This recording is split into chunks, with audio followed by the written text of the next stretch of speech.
अगर आप अभी भी हर शेप पेन टूल या रेक्टेंगल टूल से बनाते हो तो आज मैं आपको एक ऐसा टूल बताने वाला हूं जिसमें बस ड्रॉ करो और आपकी शेप ऑटोमेटिकली बन जाएगी। सच मानो 90% डिजाइनर एडोब इलस्ट्रेटर का इस्तेमाल तो करते हैं लेकिन शेपर टूल को सीरियसली यूज नहीं करते हैं। इस वीडियो के अंत तक आप सीख जाओगे फ्री हैंड ड्रॉ करके एक परफेक्ट शेप बनाना और रफ स्केच करके एक क्लीन वेक्टर में कन्वर्ट करना, मतलब आपका वर्क फ्लो और भी स्मार्ट और फास्ट हो जाएगा। तो चलिए चलते हैं मेरे कंप्यूटर की स्क्रीन के ऊपर। इस समय हम आ चुके हैं अपने कंप्यूटर की स्क्रीन के ऊपर और आज जानेंगे हम शेपर टूल, साथ ही जानेंगे हम इरेजर टूल के बारे में और सीजर टूल और नाइफ टूल के बारे में। ठीक है, तो सबसे पहले हम क्या करते हैं, टूल्स में जाके शेपर टूल को ले लेते हैं। ठीक है ना, ये टूल कहाँ मिलेगा आपको, पेंसिल टूल के ऊपर मिल जाएगा शेपर टूल। ठीक है ना, शेपर टूल की जो शॉर्टकट कमांड है वो है शिफ्ट एन। चाहे तो आप शिफ्ट एन दबाकर शेपर टूल को ले सकते हैं। ठीक है, तो मैं शेपर टूल को ले लेता हूँ। अब शेपर टूल को यूज करने से पहले मैं आपको कुछ चीज बता देता हूँ। शेपर टूल क्या है, दो तरह से काम करता है। पहला तरीका से ये काम करता है कि जो आप बेसिक शेप बनाते हो, लाइव शेप बनाते हो, यानी कि वो क्या होती है, जैसे कि स्क्वायर हो गया, रेक्टेंगल हो गया, एलिप्स हो गया, पॉलीगन, तो इस तरह की शेप को ये आसानी से बना देता है। ठीक है ना, अब क्या करना होता है, हमें रफली ड्रॉ करना होता है। जैसे कि मान लीजिए अभी मैं रफली एक रेक्टेंगल ड्रॉ करता हूँ। ठीक है ना, तो आप स्क्रीन पे देख रहे होंगे मैंने रफली एक रेक्टेंगल ड्रॉ करा है। ठीक है, अभी मैंने माउस का कर्सर जो है छोड़ा नहीं है, तो आप देखोगे मैंने इतनी गंदी मतलब ड्राइंग करी है, यानी कि ड्रॉ करा है।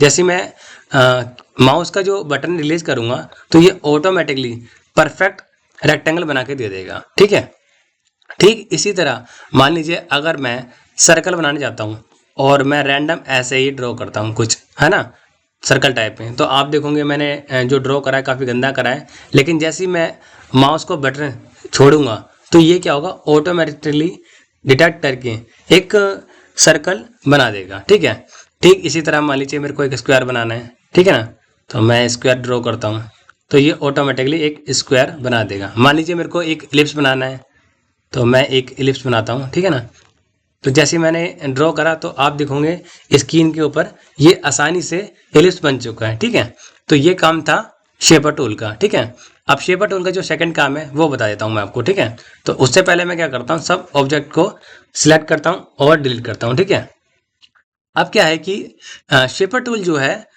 शेप बिल्डर टूल की तरह ही काम करता है, लेकिन ये क्या है, ट्रिम और ऐड करता है खाली। ठीक है ना, मान लीजिए मैं क्या करता हूँ, दो रैंडम ऑब्जेक्ट ड्रॉ करता हूँ। ठीक है ना, तो मैंने इस तरह से ड्रॉ करा एक स्क्वायर। ठीक है, इसके अंदर मैंने क्या कर दिया, मैंने इसके अंदर कलर भर दिया जैसे ऑरेंज। ठीक है ना, और ठीक इसी तरह मान लीजिए मैं एक टूल्स में जाकर सर्कल ऐसे ही ड्रॉ करता हूँ रैंडम। ठीक है ना, और उसका कलर मैं कर देता हूँ यहाँ से ये सैन कलर। ठीक है ना, और सिलेक्शन टूल लेके दोनों का क्या करता हूँ, बॉर्डर हटा देता हूँ। ठीक है ना, जैसे मैंने यहाँ पे क्लिक करा नन पे और ये दोनों की जो आउटलाइन आ रही थी यानी बॉर्डर आ रही थी वो मैंने हटा दी। ठीक है ना, अब मैं बाहर क्लिक करता हूँ।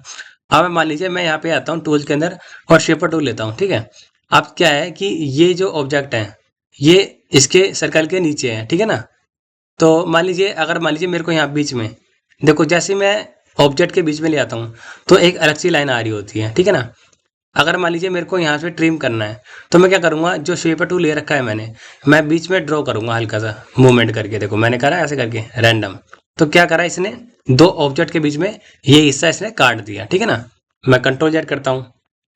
मान लीजिए मेरे को ये दोनों ऑब्जेक्ट को मर्ज करना है। ठीक है, मैं ऑरेंज से ऐसे ही मूवमेंट करके लाया टेढ़ा मेढ़ा और इसमें ऐड कर दिया, तो आप देखोगे इसने ऑटोमेटिकली इसमें मर्ज कर दिया। ठीक है, लेकिन एक चीज आपको बता दूं, अगर आप सीधा लाएंगे मतलब बिना कुछ मूवमेंट करेंगे तो ये क्या है, मर्ज नहीं हुआ। ठीक, देखो जैसे मैंने इस पे करा तो इसने लाइन बना के दे दी लेकिन मर्ज नहीं करा। ठीक है ना, तो इस समस्या को आप समझिए, अगर आप सीधी लाइन बना के लाएंगे तो ये काम नहीं करेगा। ठीक है, तो मैं कंट्रोल जेड करता हूँ। अगर मान लीजिए मैं टेढ़ी मेढ़ी लाइन बना के लाऊंगा तो ही ये काम करता है। ठीक है ना, तो देखोगे इसने मर्ज कर दिया। ठीक है ना, तो ये दोनों काम थे शेपर टूल के। ठीक है ना, पहला क्या था, इसने बेसिक शेप बनाता है आसानी से, और ये क्या करता है, ट्रिम और मर्ज करता है। ठीक है ना, अब बात करते हैं हम दूसरे टूलों के बारे में। तो मैं क्या करता हूँ, दोनों को सिलेक्ट करता हूँ और डिलीट करता हूँ। उसके बाद मैं एक रेक्टेंगल बना देता हूँ। ठीक है ना, रैंडम, और जो उसका स्ट्रोक है उसका स्ट्रोक डालता हूँ 5। ठीक है ना, उसके बाद ये शेपर टूल के बगल में आता हूँ, ठीक है ना। तो यहाँ पे आता है इरेजर टूल, ठीक है ना, इरेजर टूल। और इरेजर टूल की जो शॉर्टकट की है वो है शिफ्ट ई। आप शिफ्ट ई दबा कर भी इरेजर टूल को ले सकते हैं, ठीक है ना। तो मैं लेता हूँ। और उससे पहले क्या है कि अगर आपका ये ऑब्जेक्ट अगर सेलेक्ट नहीं होगा तो इरेजर टूल काम नहीं करेगा। तो ध्यान रहे कि आप पहले ऑब्जेक्ट को सिलेक्ट कर लीजिए, उसके बाद आप टूल का प्रयोग करें, ठीक है। अब जैसे कि आप देखोगे मेरी जो कर्सर है उसमें एक गोला सा आ रहा है, ठीक है। अगर आप उस गोले को बढ़ाना चाहते हैं या घटाना चाहते हैं तो कीबोर्ड पे दो बटन आते हैं, एक होता है ओपन ब्रैकेट और एक होता है क्लोज ब्रैकेट, ठीक है ना। जैसे कि मान लीजिए मैं अगर ओपन ब्रैकेट करता हूँ तो ये सर्कल छोटा होगा, ठीक है ना। या फिर अगर मैं क्लोज ब्रैकेट करता हूँ तो ये बड़ा होगा, ठीक है ना। और अब मैं इसको इतने पे सेट करता हूँ, ठीक है। और फिर मैं बीच में ऐसे रैंडम रगड़ता हूँ, ठीक है ना। तो आप देखोगे जो मैंने ऑब्जेक्ट बनाया था यानी कि रेक्टेंगल बनाया था वो दो भागों में कट चुका है, ठीक है ना। ठीक इसी तरह अगर मैं दोबारा करता हूँ ऐसे करके तो आप देखोगे ये क्या है, इसने फिर से उसे काट दिया।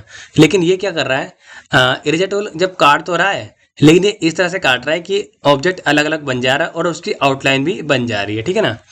अब मैं क्या करता हूँ, मैं एक रेक्टेंगल ड्रॉ करता हूँ दोबारा से, ठीक है ना।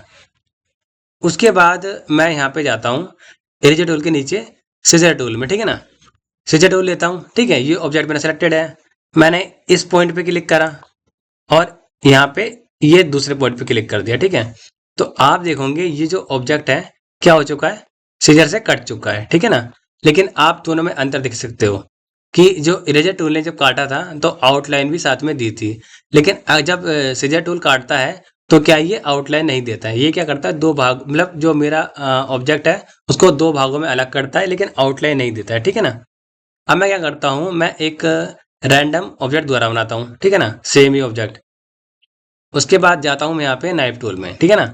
अब नाइफ टूल क्या करता है, अब ये ऑब्जेक्ट सिलेक्टेड है, मैं क्या करता हूँ ऐसे ही रगड़ देता हूँ, ठीक है ना। तो आप देखोगे कि ये जो ऑब्जेक्ट है, ठीक है ना, मैं बाहर क्लिक करता हूँ और ये देखो इसने भी दो भागों में काट दिया।